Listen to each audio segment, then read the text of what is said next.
Hi, everybody. Welcome to Leaders on Leadership. Today's program is going to be about innovation and cybersecurity, and it's presented by the UB Center for Leadership and Organizational Effectiveness and the School of Management Alumni Association. The Leaders on Leadership Speaker Series is designed to enrich your ability to lead, and we're going to focus on innovation featuring practical and cutting-edge insights from top-level leaders, many of whom are in our alumni network at the University of Buffalo. Today's panel will be moderated by Dominic Solito. He is Clinical Associate Professor of Management Science and Systems, as well as Faculty Director of our MS in Business Analytics. Thank you all for joining us. I'm now going to turn it right over to Dominic. Good afternoon, everybody. It's wonderful to see so many folks here. We have a very exciting panel for you, and I'll introduce the panelists in just a moment. But to set the stage, we are going to be talking about innovation in cybersecurity. And I know as soon as I say that, some folks' ears perk up, and some people who are in the tech or security space might immediately feel a little bit of personal stress. I myself was a cybersecurity consultant for a number of years across industries. And so I'm super excited to be here moderating, but this event is not about me. So let me introduce our wonderful panelists, Abigail Maines, Holly Hubert, and Mark Camillo. I'm going to ask each of you to kind of give a brief introduction of yourselves, starting with Abigail. Take it away. Thank you, Dominic. And thank you, everybody, for being here. I see so many familiar names. I see Cynthia Shore, who I think was pivotal in my first ever role out of the School of Management back in a year that we won't say on this call. I am currently the Vice President of North American Channels and Commercial Sales for Cybereason. Cybereason is an endpoint detection and response company. And interestingly, I'm coming to you today from Gillette Stadium in Massachusetts, where we're actually having our first DefenderCon sort of session. So I look forward to sharing some of the stuff that we've been talking about this morning with all of you today. Thank you. Fantastic. Thank you, Abigail. Holly, you're up. Hey, thanks for having me. Pleasure to be here. And nice to meet everybody. And there are a lot of familiar names on the this is an exciting venue. I'm a former FBI agent for 25 years. I worked all over the country and was lucky enough to be in on the ground floor of cybercrime when it was a new growing threat. And now we have it in our face every single day. I retired after 25 years in 2017 and founded Global Security IQ. We're a full service cybersecurity consultancy. We do everything from offensive hardening to incident response and a lot of teaching and consulting. Thank you. Wonderful. And last but not least, Mark. Great. Hello, everyone. Great to see so many familiar faces. Mark Camillo, currently CEO of Cyber AccuView. It's a new industry consortia made up of some of the largest cyber insurance underwriters. So we're really trying to get a better understanding of what the overall claim landscape looks like for cyber and trying to make the overall market more efficient, to bring more capital into the cyber insurance market. But after graduating from my MBA at UB back in '99, went to Dun & Bradstreet. They formed a joint venture with AIG, which is where I was for 20 years. Most recently, I was head of cyber for UK, Europe, Middle East, and Africa, based in London. And as mentioned, I'm now back in Florida. So been in Florida for a couple of months, still getting back to the US. But at least it's a nice change of weather after 7 years in London. But great to be here. Wonderful. Thanks, all three of you. We've got a wonderful, wonderful group of panelists from a variety of backgrounds and expertise here. So I'm super excited. I mean, as long as you guys are all ready, I think we can kick off the question set, huh? Great. This first one here, Holly, this one is for you. And I think we're starting off maybe with one of the more kind of pivotal questions in the cybersecurity realm, which is, what are some of the best practices to protect yourself and organizations from attacks today? Well, thank you. That's a softball to start off with. You know, we all get asked that. What are the best practices and things we can do? And we always hear the top things around access control, which are hyper critically important. Long and strong, complex passwords, and of course, multi-factor authentication. believe it or not, there's still a lot of organizations that don't deploy multi-factor authentication on email as they should, and for other platforms. So everywhere you can deploy that, please do. But I want to take it just a bit beyond those standard and still very good tips. I think all organizations should have a comprehensive A to Z risk assessment that uses a nationally accepted framework such as the NIST cybersecurity framework, and have a real no kidding expert come in and scrub every single control, and then have a conversation about that risk at the highest levels of the organization. So again, definitely pick off what I would say now is the low hanging fruit types of best practices, but it's time to take it to another level and do a comprehensive risk assessment and vulnerability identification engagement for an organization. Dominic, do you mind if I add just a couple of thoughts? Absolutely. on No, that? no, feel Okay. free, chime in. You know, one of the things that I think really struck me recently when I was speaking with a CISO around sort of lessons learned and suggestions he would make for people based on his vantage point, which is at a Fortune 100 company, is you never want to decide during a breach if you're going to buy Bitcoin or how you're going to buy Bitcoin or who's going to buy the Bitcoin. And I think that that's really what Holly was alluding to there, which is really just have the plan, do a risk assessment to identify not just your points of vulnerability, but the process pieces that have to be locked down in the event of any sort of cyber attack. So I think that one really resonated with me as like, if you were in a breach, I personally don't know how to buy a Bitcoin myself. So I guess it resonated with me because if I was in a breach personally, I would struggle with some of those sort of, very fundamental questions. Right. Right. No, I mean, those are great points. So we had kind of access management, multi-factor authentication, risk assessments, and kind of just kind of having this preparedness model for that kind of worst case scenario. And I think that's interesting, particularly on the multi-factor part. I remember just a couple of years ago, it feels like just a couple of years ago, but the such resistance, right, to multi-factor authentication. How are we going to get folks to use their phones? Now we have to have a text message, and oh my gosh, all of that stuff, right? And so it's great to see that level of preparedness has become something recommended as a standard and that sort of thing. So I guess from there we can kind of pivot, because we started to allude to that, I think, Abigail, in your response. But what are some of the best practices to address the hack after you've been breached? That's for, I guess, Holly or Abigail to jump in on. I think it's related to what Holly said, which is in the event that you have had a breach, you need to, hopefully you're able to execute against the plans that you already had in place. To the extent you're not able to execute, I think, some customers that we know have cyber insurance, and that would sort of trigger an incident response sort of action with your trusted vendors or advisors in such a situation. But I think also it really has to do with your preparation, and hopefully the preparation included a real focus on sort of the key areas of vulnerability. I mean, we have vulnerability sort of across all organizations. Not all points of vulnerability are created equal. So you would obviously start at your highest points of risk. Customer and employee personal information is number one, and you sort of go down from there in terms of what we see and what we would advocate in an actual incident.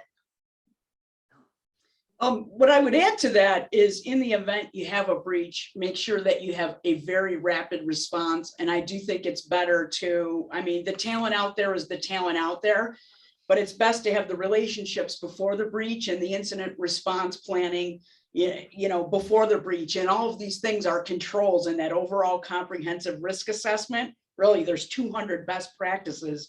Incident response planning, as you know, Dominic, is just one of them.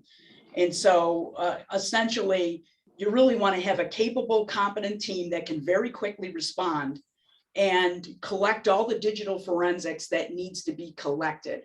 A lot of times you have law firms and sometimes insurance carriers, and we'll get to that, Mark, I'd love to hear your thoughts on that, driving the response. But you have to very quickly get in there and collect the appropriate forensic data and do an analysis, because only then can you figure out exactly what was exfilled, what was previewed, and what was taken, and really how the threat actors got into the system. And when you identify how they get in, then you can close that open door, so to speak. And so that, that really drives the rest of the response. But I think time is of the essence. And then the second thing is people don't view, there's two types of breaches really that we see now. It's ransomware related, incidents. There's straight up good old fashioned hacks.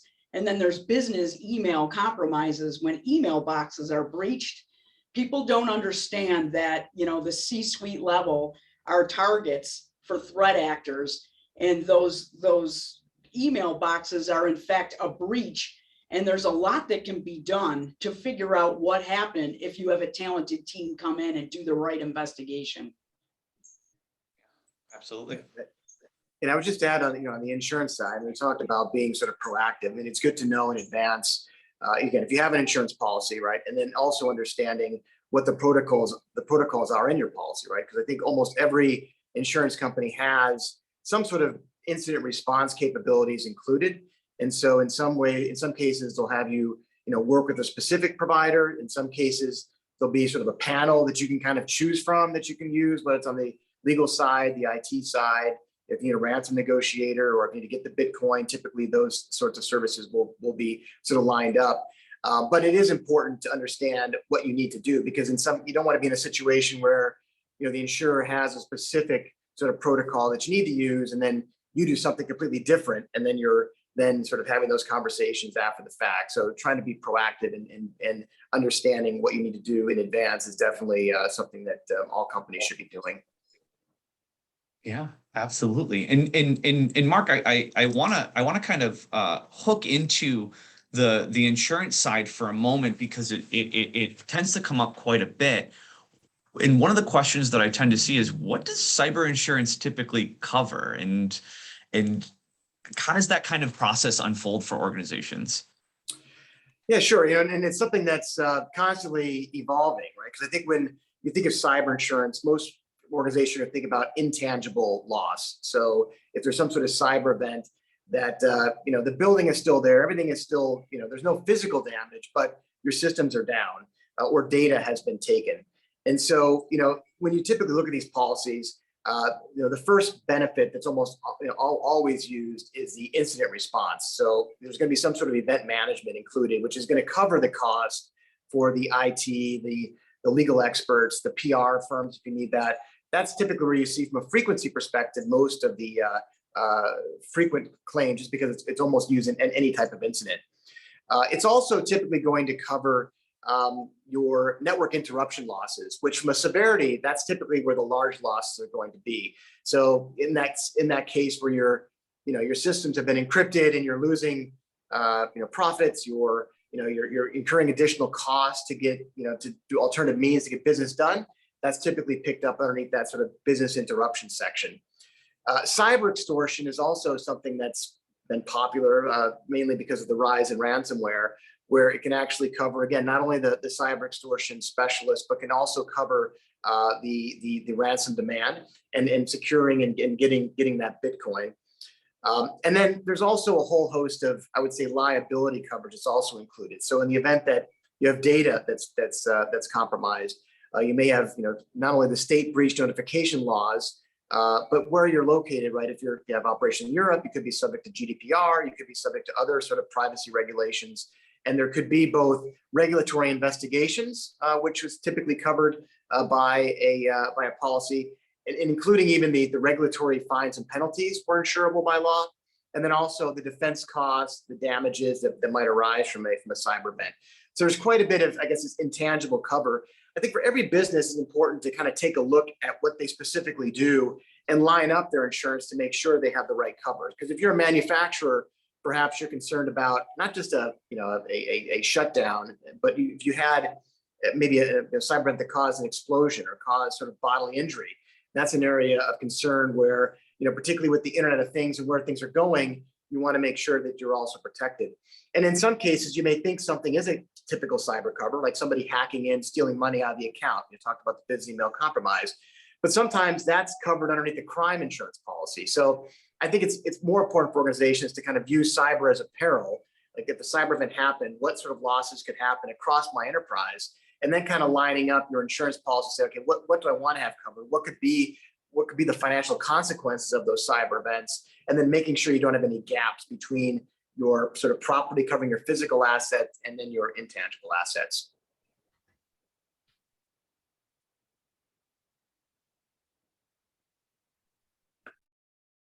I Dominic, think you're you're on mute. muted, Dominic.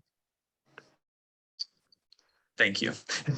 I think we were just talking before the session about how even though we've been on Zoom for quite some time now, still occasionally stuff like that tends to happen. So thank you, Mark. That was wonderful. And thanks to the whole team for that kind of awesome set of responses. Now, I do want to keep with the theme for a moment about insurance. You know, what would you say, Mark, to a company who isn't insured today, but they're seeking to kind of get insured? Kind of what would you say to them?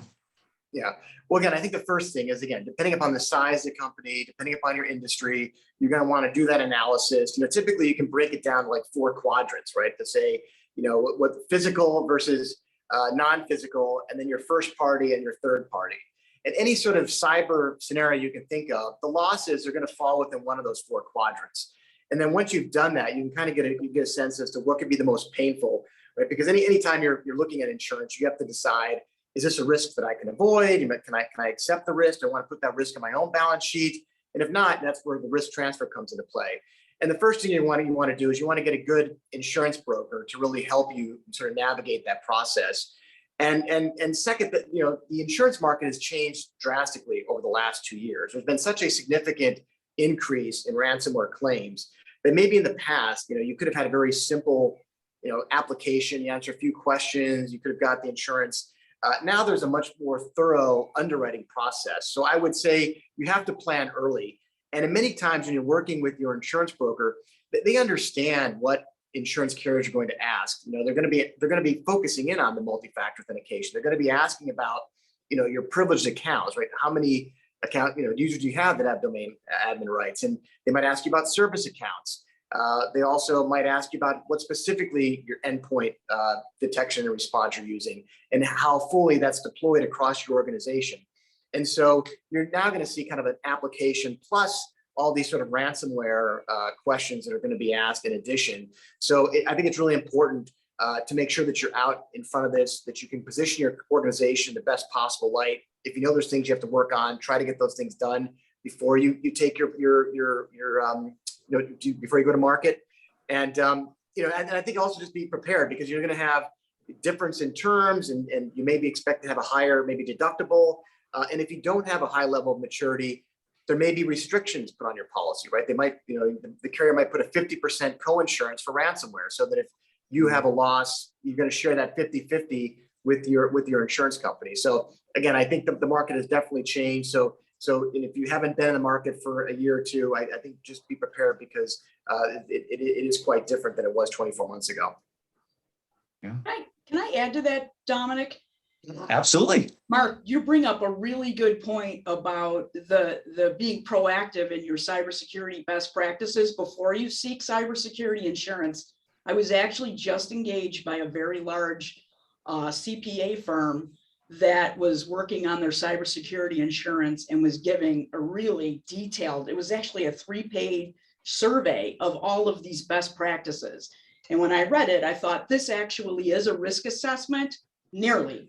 So if they would have done maybe a NIST cybersecurity framework risk assessment and really comprehensively evaluated each best practice control, they probably could have said yes to every one of those very easily right out of the gate.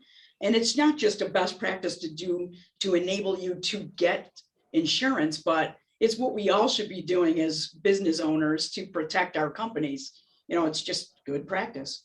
Right, because I think you need to have that level of security, because it may be thought in the past, well, maybe we don't have to worry about security. We'll just buy insurance, so if something happens, we'll cover the loss. And you know, that it's changed to the point where, you know, you have to have the good security to be able to kind of get your foot in the door to be able to have this. And then it's, you know, just like everything else, there's no like 100% security. This is just, you know, in case you need it. And I think the other piece, and the point you make, is that insurers have a different perspective, right? I mean, they have out of all maybe third parties that you might work with, they have a vested interest to help you avoid, getting a breach or hack in the first place. So they can often provide you with some of that benchmarking, comparisons to how you relate to others in your similar size, similar industry.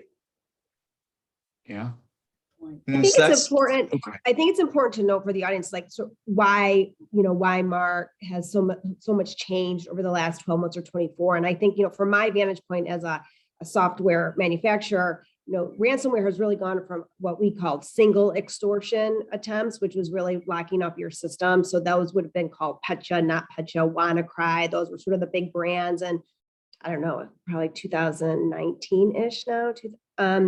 And now we're in double extortion. And I was recently on a panel with one of our researchers, and he was talking about quad level extortion. And so I think that the JBS attack, the DarkSide attack, the Colonial Pipeline, those were all, those were not single extortions, those were double extortions at a minimum. And I think, so that just kind of gives you context as to why are things changing so quickly, because the adversaries are changing so quickly and they are becoming much more prolific, and they're becoming much more, ransomware as a service. DarkSide has customer support centers, right? Like you can call up and get help running your ransomware campaign. So that's what I think Mark and Holly are alluding to in terms of the market's moving on us so fast. The assessment have to change that quickly. The insurance has to change that quickly. And on our side, on the product side, we, constantly have to change to try to keep up with them. Yeah, and it's fantastic to see kind of that harmony in messaging across, right? Across the services to product to insurance, kind of all saying the same thing, which is this proactive sort of risk assessment, risk-driven kind of approach that everybody wants to see, not just the service providers, and not just the product, and not just insurance. So I think that's really, really fantastic. Abigail, you kind of touched on a little bit about the changes in the past kind of year and a half, 2 years there. And it may be appropriate to address kind of the elephant in the room from the past 24 months, which is kind of this remote work kind of shift that we've seen. And as more people have this flexibility in working remotely, how have you seen this shift affect the way that organizations are addressing their information security problems? I think number one, I think the move to remote definitely accelerated what we all know to be the biggest point of vulnerability, which is the human factor. And I think different organizations handle it differently. I have been during COVID, been working at two different security companies, one on the network and one on the endpoint. And what I will tell you is all customers are basically trying to harden their environments as quickly as possible. Maybe that's slowed to a degree now because we've sort of gotten to a point where we're steady state, but particularly on the network side, people were buying a lot of products. They were using folks like Holly's organization to have some managed services offerings built around those products, basically to try to harden their environment. We get terms like zero trust that have come from that. And this is the concept of, trying to secure everything. From my perspective, I think we're now at a point in time where people are rationalizing the investments that they've made and sort of enhancing the processes. So they went from sort of a technology sort of mindset to processes and people. And on the processes and people front, what I'm seeing is a lot more focus on training their people, testing their processes, and trying to get all three to work in concert. And I think that generally speaking, organizations did a pretty good job with a very fast pivot. I was reading some statistics around sort of the phishing attacks and the extent that they have grown. I believe in 2019, they had quadrupled. 2020, they doubled. 2021, it's expected that they'll double again. So it has been exponential. And I do think that is also attributable to the fact that everybody is working remote now. But on our side of the business, so I am a detection and response company, so we're a very endpoint centric organization. We're definitely seeing increased attacks for individuals, targeting them specifically. There are a lot of social engineering as it relates to LinkedIn profiles and really becoming much more sophisticated. I think that's what I'm seeing. I'm sure Holly, and I think for what I see from the services side of the house is that customers are looking to buy a business outcome now versus the product. So they've sort of pivoted to, I want to have a secure environment. I want to partner with a service provider who can provide me 24/7, 365 security. They're sort of less product specific and more outcome specific. What can you provide me as, comfort and peace of mind as it relates to my hybrid now work environment? Wonderful. So I guess that's a wonderful view of the now. And this one's Holly, this one I'm gonna toss to you. What does the future look like in the cybersecurity realm as you see it? Well, I think that's an interesting question. Like I can't express the seriousness of the rapid change of the threats and the way threats are deployed. I love that Abigail said the word sophisticated attack. We've been hearing the word sophisticated for 10 years. And I can think of a massive breach. I won't say who it was. And I read all about it in the paper. It was something I dealt with when I was back at the Bureau, this massive sophisticated attack. And at the end of the day, it was an RDP simple attack that attacked a user admin account that had the password of password. So I can't think of anything less sophisticated, right? But right here, right now, they're more sophisticated than ever. Attacks are, and they are targeted. The amount of social engineering and the amount of targeted spear phishing at the C-suite of organizations and really targeting them, it's unbelievable. We have always had state-sponsored attacks. Now they have universities in China to teach how to promulgate a breach. So I think that level of sophistication has never been more. So I think in the past, you've had a lot of companies buying things that maybe they really didn't need because they were too small and they didn't do all the simple best practices up front. I don't know if you've probably dealt with that in your past, Dominic. Like if an organization sells, a cybersecurity company sells a widget, they want to sell that widget. And companies really didn't do the top 20 things they should have done first. But now I think I see a normalization that people are deploying all of the best practices. And so right now we are using software where we should be using software. For example, advanced endpoint detection, to your point, it's the heart of what you do, Abigail, like actually having software that is heuristic and can arrest and develop logging and have the software do an investigation at the endpoint level. And then the digital forensics comes in and collects all the bigger logging. And so I think it's really important to have that. A lot of companies think, well, I have antivirus. This is really the next level where it's actually an endpoint type of response. I think that's really important for an organization to have. That is the future, really, of prevention. But then on a non-technical level, it's the C-suite becoming involved. It's leadership gets it now. And I do think COVID really helped put it on the map because there was so much media around, wow, everybody's working from home.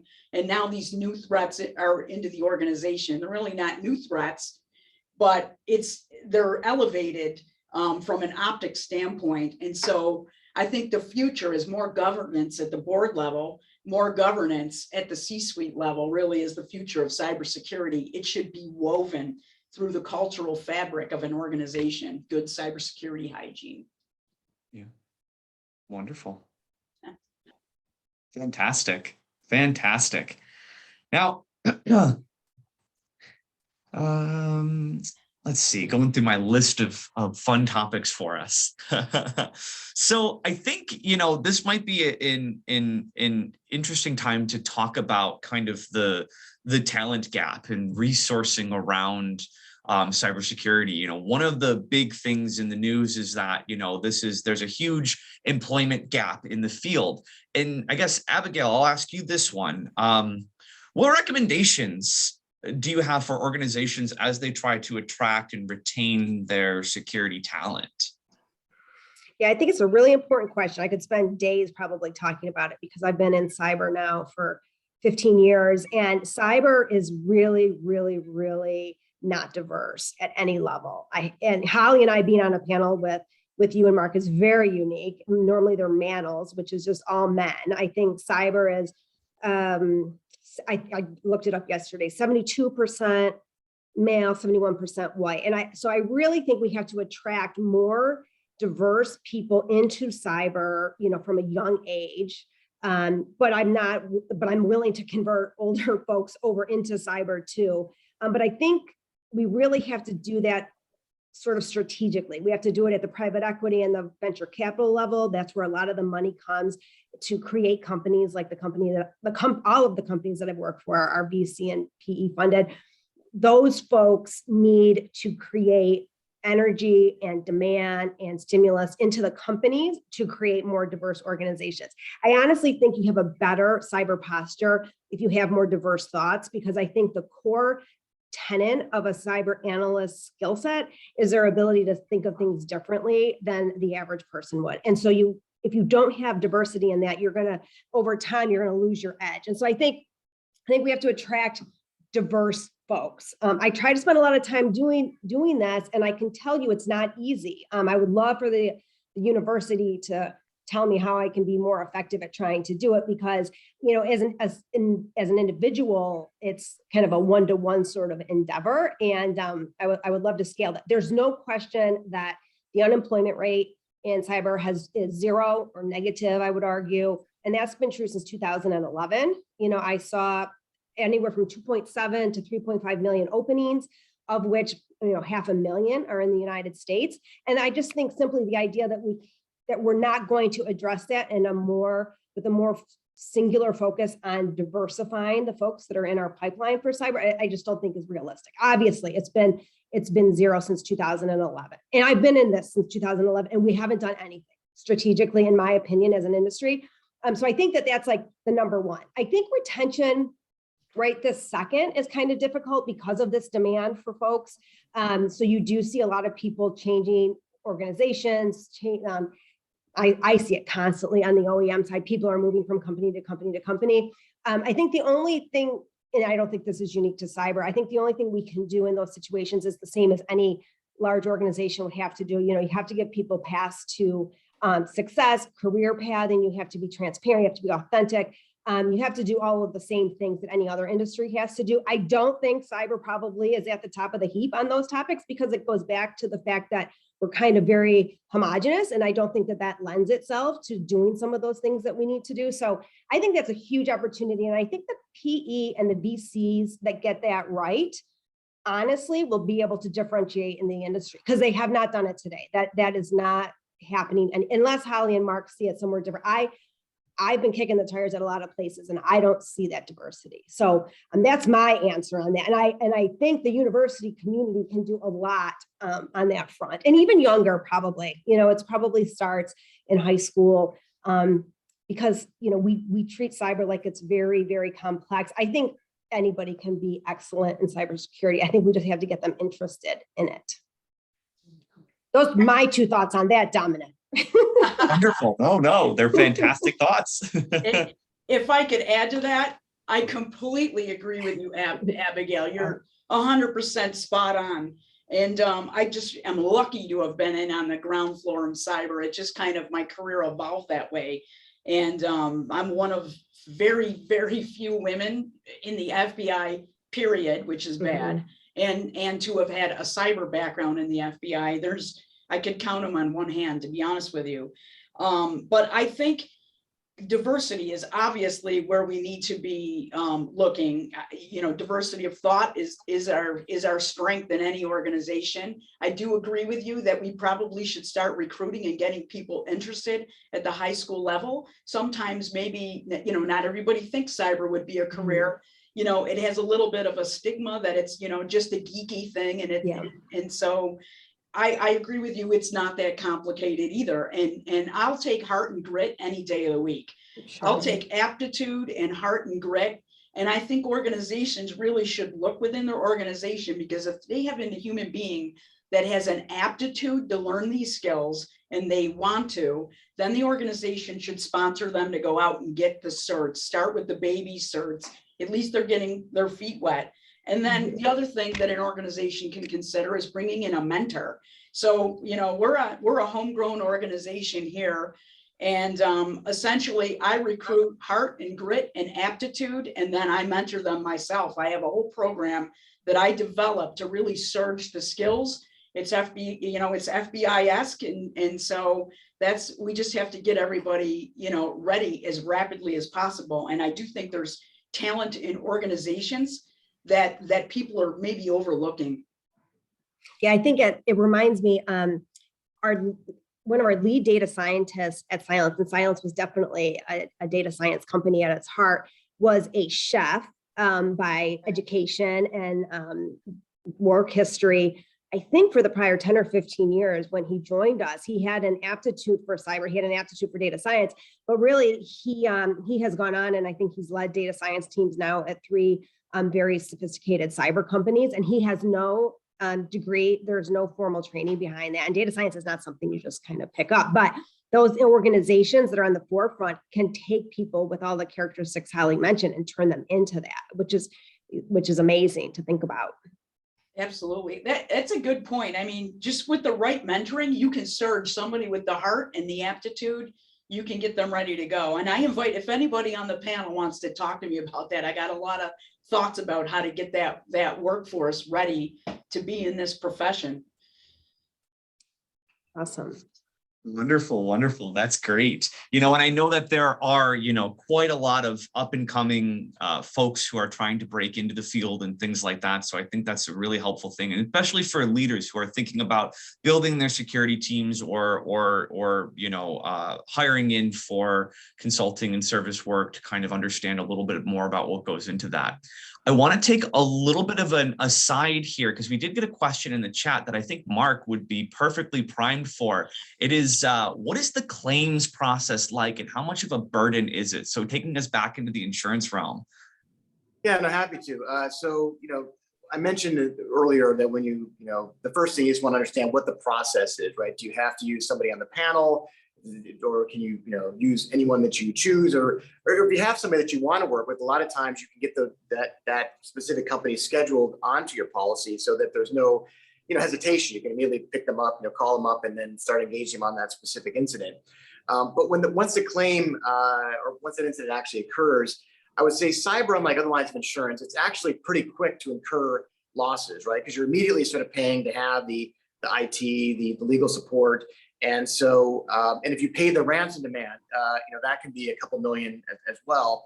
And so it tends to have what we call in the industry kind of a shorter tail versus some of the longer tail type of risk, that it may take years if it's litigation, right? And several of the, incidents, there's data that's also been compromised. You may have that where maybe years of litigation, right, in terms of defense costs and ultimately potentially damages, or you're incurring regulatory costs. But all those expenses are pretty straightforward, right? You have a lawsuit, you're paying X amount per hour to have a law firm to help defend you or to help respond to a regulatory investigation. Where it can be a little more difficult is actually quantifying that business interruption loss, and that's the same whether it's cyber or if you have a property damage. It's because the policy is there to kind of make you whole again, right? So there may be a situation where, yes, you were down for 2 weeks, but in some industries, maybe you all of a sudden, the following 2 weeks, you had a surge, right? You actually made up for that couple of weeks that you were down.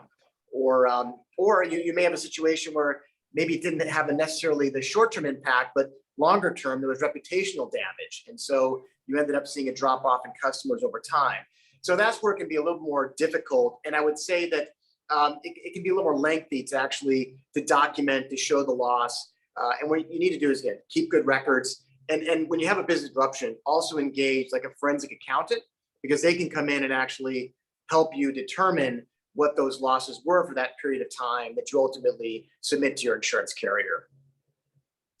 Mark, I have a question for you. Do all insurance companies require a panel, or do some other insurance companies have non-panel? Do they allow you to pick the expert you want? Yeah, it really depends. I mean, a lot of insurers, they do it differently, right? Some actually have their own in-house, where they purchased security firms, they have lawyers, and they'll actually help with the incident response. Others, they tend to cater to maybe large multinational organizations. They know that the company's already going to have preferred vendors in place. So they're going to have more flexibility. They might schedule those specific vendors on. And then some might have a hybrid, right? They might have an 800 number that you call to use specific vendors. Otherwise, they might have more flexibility. You can use other vendors, but maybe they put a rate cap to say, yeah, you can use this other vendor, but the most we're going to pay is X per hour. So it really depends on the insurance company and how they, what companies they typically insure and how they differentiate and offer their insurance offerings. Yeah, thank you for that. That's important, I think, for everyone to know that every one of the brands works a little differently, because I was actually engaged in an incident response, and Dominic asked us to tell stories. So I got a quick one that just like pertains to your business line, Mark. We did an incident response. They had cybersecurity insurance. There was a clause in the policy that said if it was a known piece of malicious code, they wouldn't pay. The insurance company wouldn't cover it. And so I did a whole incident response and collected all the logging, and I did a digital forensics analysis, and I was actually able to determine that, yes, it was a known variant that they probably should have protected against. But talk about that double extortion. The intrusion happened 11 days before that payload dropped. And so they walked around the network for 11 days. So I was actually able to demonstrate evidence that there was an intrusion before the malicious ransomware dropped. So then the insurance company did cover and pay for everything. So that's why it's important to really have someone that you trust, and upfront, like, get to know, if we were intruded, who would I go with? Or what is that company? They might constrain you to a panel, or you might be able to do a hybrid, like Mark said. I think it's important to know that. Wonderful. Wonderful, wonderful.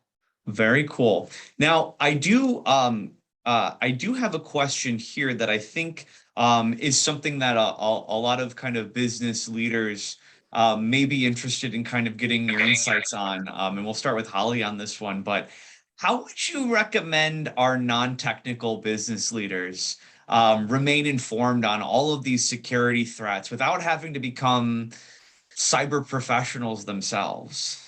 Oh, well, you're going to think I'm beating a drum.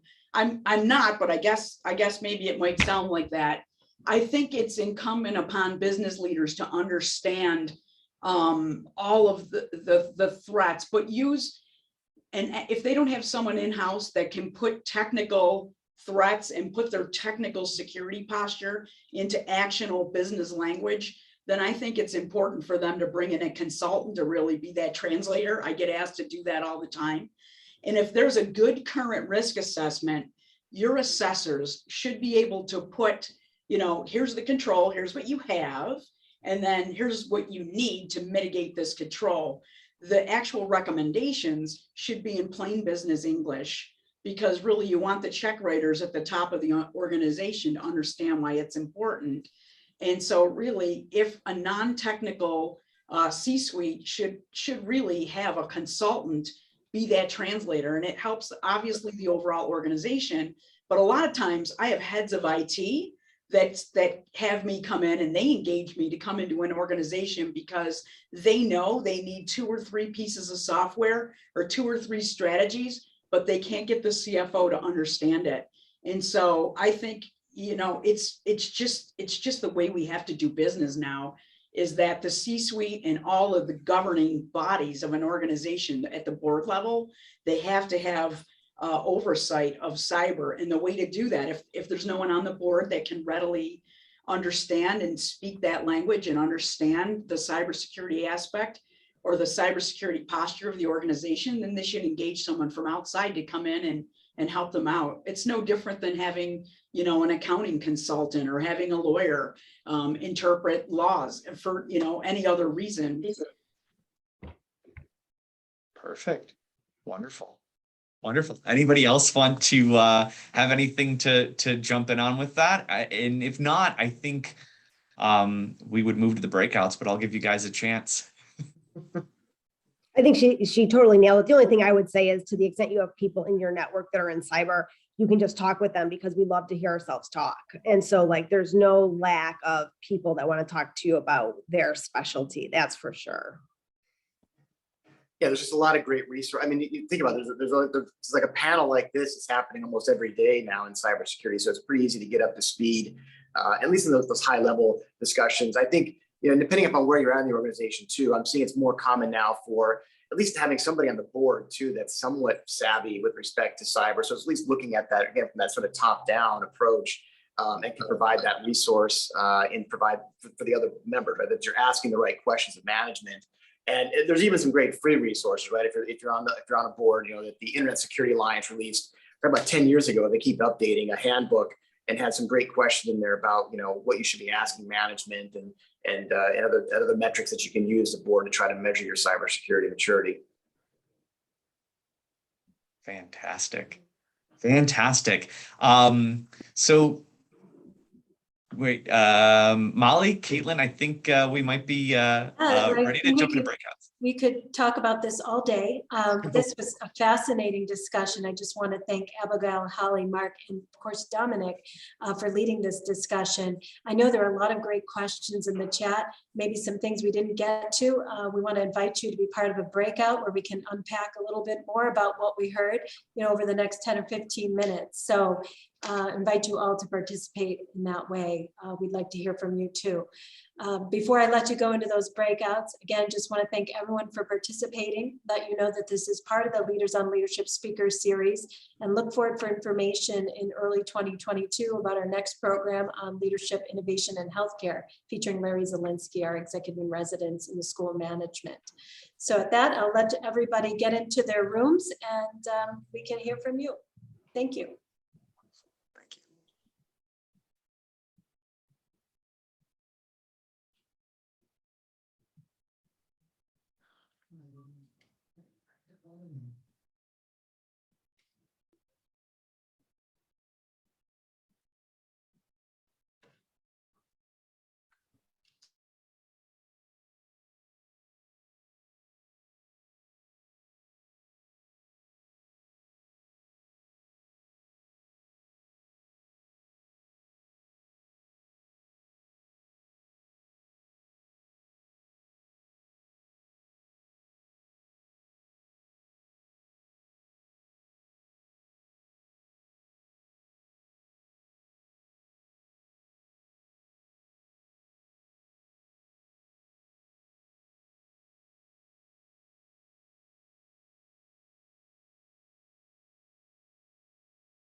Hello, there was nobody in the room.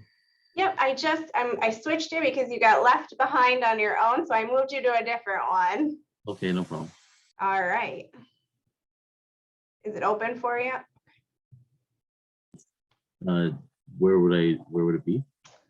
If you go down to your bottom toolbar and there should be a button there that says breakout rooms, and you should be able to click on join room 3. Thanks. All right.